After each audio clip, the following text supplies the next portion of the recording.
Hey guys, welcome back to the shop. Today I got a really cool new tool. I think it's cool. Last weekend I went to what is called the 90-mile yard sale. It used to be called the Dixie Highway yard sale. It happens every year in Georgia and I think southern Tennessee. They have a series of yard sales over about 90 miles. You never know what you're going to find. Sometimes you find good stuff. Last couple years have been a little bit light, especially last year, of course, when it didn't happen hardly at all. I got several good buys this year. I'm not going to go into all of them in depth. Some of them you're going to see on the channel because I plan on doing some restoration type videos on some of them. But I got something very special here, and I got a killer buy on it, which I'll discuss later. And let me show you what it is.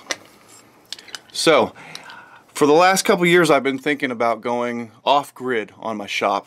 And I was thinking, you know, I might as well start buying some tools that are off-grid type tools. Things that don't need electricity.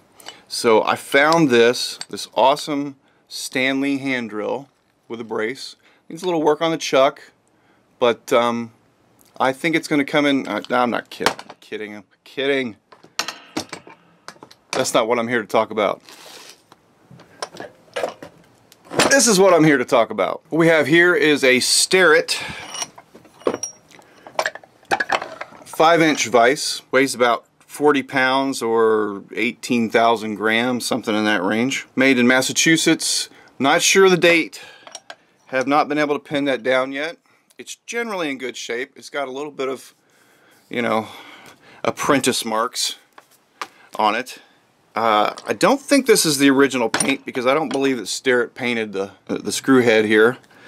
And I don't think they also painted this piece. Could be wrong about that. Not sure.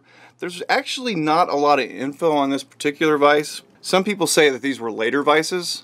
I tend to think that this is probably in the 60s, 70s range right now. It's not one of the later vices. In the 90s and up to the point where they stopped making vices, which I think was about 20 years ago. Again, this is kind of sketchy because there's not a lot of info on here, but from what I've been able to glean from the internet, they were making a vise that was very similar to this. However, I don't think it had removable jaws, and I'll show you why I don't think so in a minute. If you know anything about this vise, or these vices, please let me know. It is a 015. Oh, it's a heavy boy. Has removable jaws. It's 5 inches, and as I said, it weighs about 40 pounds or 18 kilo, and it is the largest of this particular vise. They call this a utility vise. This is not a machinist vise. It's not quite as heavy duty as that. It is cast, so it's not something you want to really get heavy-handed with. You wouldn't want to use this in a heavy-duty shop, but it is plenty heavy-duty enough for my shop. In fact, it is now the heaviest working vise that I have. I do have a slightly bigger one, but it is not functional at the moment. And by the way, a couple years ago I actually did a video on all the vices, or most of the vices in my shop. And if you're interested in that, I'm going to put a link up in one of the corners here. I think it's kind of a funny video. It's one of the better videos I've done. And it's kind of interesting and informative, and as well as being just a bunch of show off. As I said, it's in pretty good condition. The screw is in very good condition. No rust on it really to speak of. The swivel is all good, nothing broken, the ears are good. It's got a little bit of play in the screw, but that's probably normal. I'm not sure though. Oh, can't see that. A little bit of play there. I'm not sure. Might not be normal, but I believe it probably is. It all moves smoothly. There's no binding spots or anything. And let me open the book here and I'll give you some.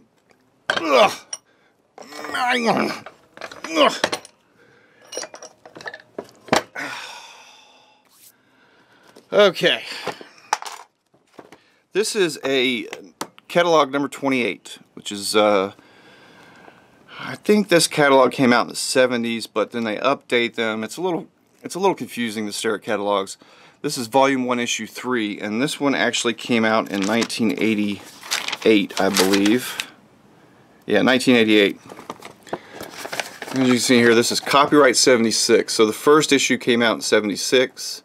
This is the second edition, 1988, volume 1, issue 3.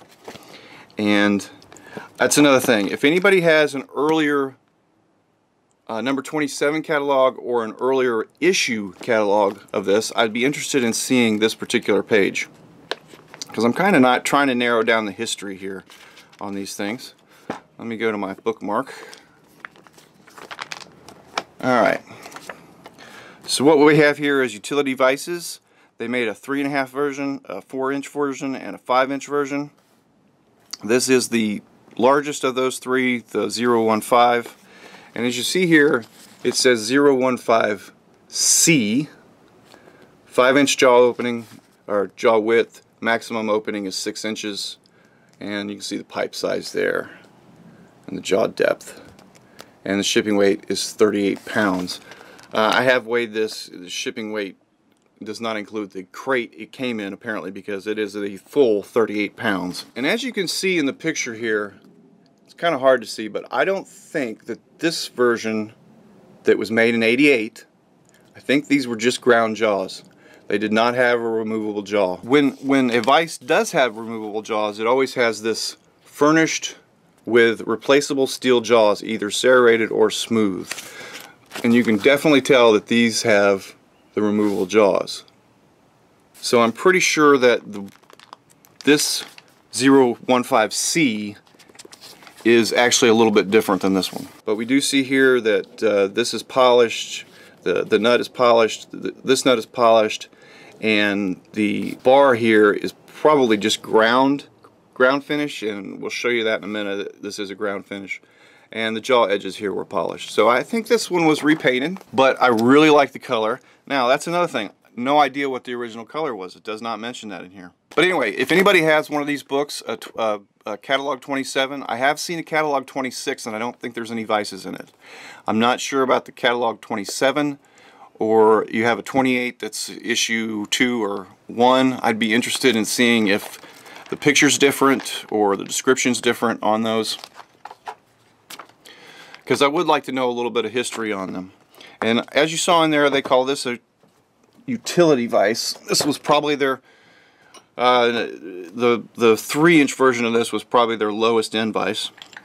I'll show you a couple pictures here of it by my large bench vise that I've been using now. My largest bench vise that I've been using now, which is a 4-inch.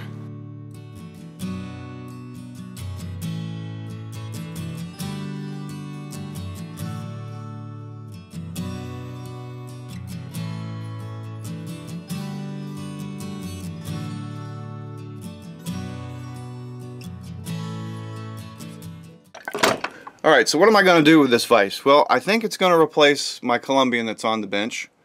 I'm not sure if I'm going to sell the Columbian yet. If you're interested in it, let me know. But before I do that, I want to do a restoration on it. And when I say restoration, I mean a usable, a functional restoration. I'm not necessarily going to do one of those really nice pretty restorations that you see. What I want to do is I want to replace these jaws, definitely. I'll make some new jaws. I haven't decided whether I'm going to go with steel jaws or copper or aluminum. But my thought right now, and in the comments, if you have any opinions, let me know. I do use the copper jaws quite a bit, but I have another vise that has copper jaws on it, dedicated copper jaws. So what I'm thinking is make steel jaws and then make some aluminum covers and a set of copper covers, and use it that way. So I'll have the option of using steel or not. Another thing is that I'm not sure if I'm going to do serrations on the jaws yet. I just watched a video by Aaron Engineering about doing serrations with a fly cutter, and that's really cool. I'd like to do that. However, I don't have power feed on my mill, so if you haven't seen that video, go look at that video. It's really interesting. That's on Aaron Engineering, and I'll put a link up here somewhere and in the description. So I'd like to do that and do a repaint, clean up some of the hammer marks. Of course, I'm not going to be able to take out this little cut mark here.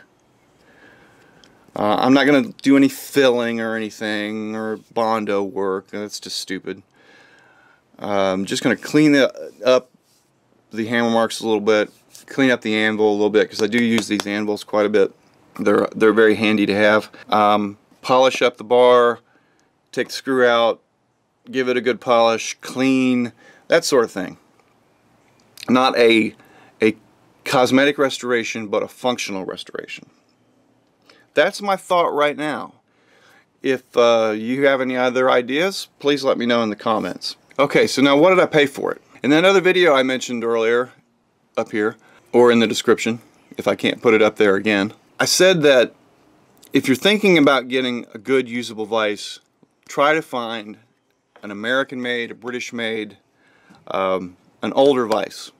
And the reason is they're just much heavier built. This thing weighs more than the 8-inch vise that they sell at places like Northern or Harbor Freight. It is just a little monster. But of course, when you go to look for an American vise or a British vise, or even a Canadian vise, I have actually seen a Canadian vise that was very nicely made, you're going to find some wildly divergent prices. And as an example of that, let me show you some of the prices on some restored, quote-unquote, vices that I found at the Dixie Highway. Now, as you can see by that, they're pretty proud of their vices. And when I saw this one, it didn't have a price marked on it. I asked the guy, asked him what he wanted for it. So let me give you the price here, and I realize that talking about money is a little bit gauche, but you know, I think it's interesting because if you come across this video and you think, you know, how much does something like this cost? Well, here's a price point for you, okay? $65 is what I paid for this. That's what the guy quoted me, and that's what I gave him. So there's your price point on one of these, $65. Now, if he'd have told me $125, I'd have probably said $100. But, you know, I don't know if I would have actually gone to $125, but I probably would have. Just because I love vices. I'm a vice enthusiast, if you will. I really like vices, and to have a vise that says Starrett on it, even though it is a cast vise and it's not their top of the line, you know, I think it's pretty cool. And it was made in Massachusetts. From all I can understand, these are still made in Massachusetts at this point. Now, later on in the 90s and maybe even early 2000s, they were just rebranding other vices. I believe Yost vices. The point is that you can still find deals out there for good American iron. They're still out there, even at a mass-marketed yard sale where everybody pretty much expects that everything's going to be marked up, and you have to do some bargaining to get the good deals. You can still find a deal. If you're willing to go out there and look, you can still find a deal. I think it's going to be a great addition to the shop, and I'm going to get a lot of work out of it, and that's what it's meant to do.